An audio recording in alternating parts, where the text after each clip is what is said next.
नमस्कार दोस्तों, आज की हमारी कहानी है समझदारी। तुम्हारी वजह से खुद से प्यार करने लगी हूँ, अब मुझे जीना आ गया है। आज अपनी शादी की 50वीं सालगिरह के मौके पर जब सभी रिश्तेदारों और मेहमानों ने सुनीता जी के बदले रूप की तारीफ की तो वो अपने पति को इस बात का क्रेडिट देने से खुद को रोक नहीं पाई। बालकृष्ण जी ने सुनीता जी का हाथ अपने हाथ में लेकर उन्हें इशारा किया, अगर तुम समझो तो चारों तरफ प्यार ही प्यार है। सुनीता जी और बालकृष्ण जी के 2 बेटे और एक बेटी है। बेटी अपने ससुराल में खुश है, दोनों बेटे और बहू उनके साथ ही रहते हैं। लेकिन पहले सुनीता जी ऐसी नहीं थी। हर समय घर में बहुओं के साथ टोका टाकी, कभी समय से नहीं उठने का रोना तो कभी उनकी पसंद न खाना बनाने का रोना। आज चाय नाश्ता समय पर नहीं मिला तो बहू ने आज घर की सफाई अच्छे से नहीं की। जब तक बालकृष्ण जी ऑफिस जाते उन्हें घर की बातों से कोई मतलब नहीं होता। बालकृष्ण जी के रिटायरमेंट के बाद एक दिन, बहू तूने क्या बनाया? मटन की सब्जी। हमें अभी इस उम्र में नहीं खाया जाता। मटर गोभी और अरबी बातें करती हैं, लेकिन तुम सुनती नहीं। तुम्हें अपनी पसंद का खाना बनाना है। अरे हम बूढ़े बुढ़िया कहाँ जाएंगे?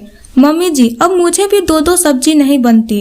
एक खाना बनाने वाली लगा लो, जो आप कहोगी बना दिया करेगी। अलका बोली। अब क्या यही दिन देखने को रह गए हैं कि हम नौकरों का हाथों का खाना खाएं? फिर फ्रिज खोलकर देखने लगी तो फिर से लेक्चर शुरू। फ्रिज भी कितना गंदा पड़ा है, कितने दिन की सब्जी सड़ रही है। इस पर अलका मुंह बनाकर कमरे में चली गई। थोड़ी देर बाद सुनीता जी अपना और अपने पति का खाना लेकर कमरे में गयी। सुनिए जी, आज मटन की सब्जी से काम चला लीजिए। बहू को कितनी बार कह चुकी हूँ, फिर भी वो ये सब बनाती है। सुनीता, मैं सोच रहा हूँ कि एक खाना बनाने वाले को बुला ही ले। इससे हमें भी मनपसंद खाना मिल जाएगा और तुम्हारा सिर दर्द भी कम हो जाएगा, जिससे बहुओं के साथ तुम्हारी रोज बहस भी नहीं होगी। फिर तुम खुश रह सकोगी मेरी तरह। कहकर बालकृष्ण जी हंसने लगे। आपको तो हर बात मजाक लगती है। खाना बनाने वाली रख ले, जिससे ये बहुएं हमारे हाथ से बिल्कुल निकल जाए।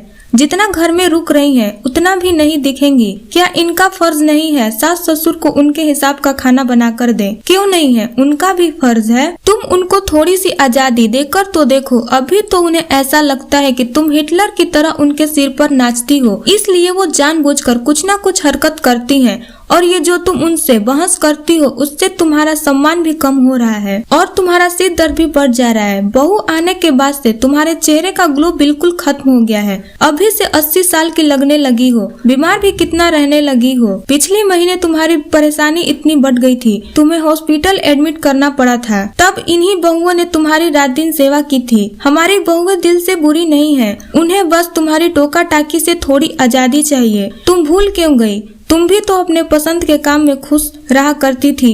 अम्मा कितना समझाती थी, तुम कमरे में आकर कितना बड़बड़ाती थी। आज जमाना बदल गया है, अब बहुएं मुंह पर ही बोल देती हैं। तुम्हें तो खुश रहना चाहिए। तुम्हारी 2-2 बहुएं हैं। अपनी जिम्मेदारी उन पर छोड़कर आराम करो और अपनी उम्र से कम दिखने की कोशिश करो, न कि ज्यादा। और जिम्मेदारी के साथ उन्हें अधिकार भी दो। फिर देखना तुम कितना खुश रह सकोगी। लेकिन इस सब के लिए तुम्हें खुद से प्यार करना होगा। अगर तुम्हें खुद से प्यार होगा तो तुम खुद ही इन परेशानियों को खुद को अलग कर लोगी। अगले साल हमारी शादी की 50वीं सालगिरह है। अगर ऐसा ही रहा तो ऐसा न हो कि हमारा साथ बीच में छूट जाए।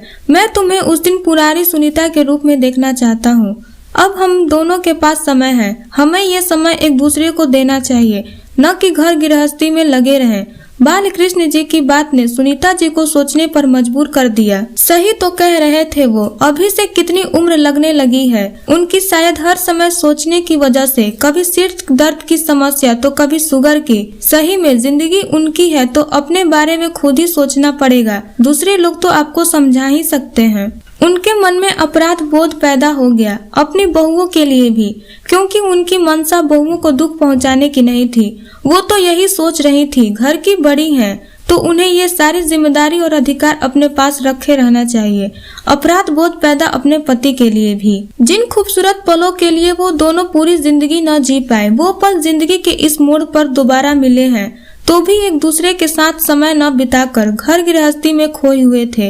यहाँ भी उनकी मनसा पति की भावनाओं को ठेस पहुँचाने की नहीं थी। वो तो बस घर को संभालने में सब कुछ भूल चुकी थी। उस दिन से सुनीता जी ने बहुओं के साथ टोका टाकी बंद करके अपने आप को टहलने, बालकृष्ण जी के साथ बात करने में व्यस्त कर लिया। पूरी जिंदगी जिन पलों को जीने की इच्छा मन में दबाए रही, अब उन पलों को जीने लगे। बहू भी टोका टाकी बंद होने से खुद को आजाद महसूस करने लगी। अब वो सास ससुर की पसंद पूछ लेती। आज उनकी शादी की 50वीं सालगिरह थी। आज सुनीता जी का स्वरूप बहुत बदला हुआ था। जिन रिश्तेदारों और मेहमानों ने उन्हें काफी समय से नहीं देखा था, वो उनके उस रूप की तारीफ कर रहे थे।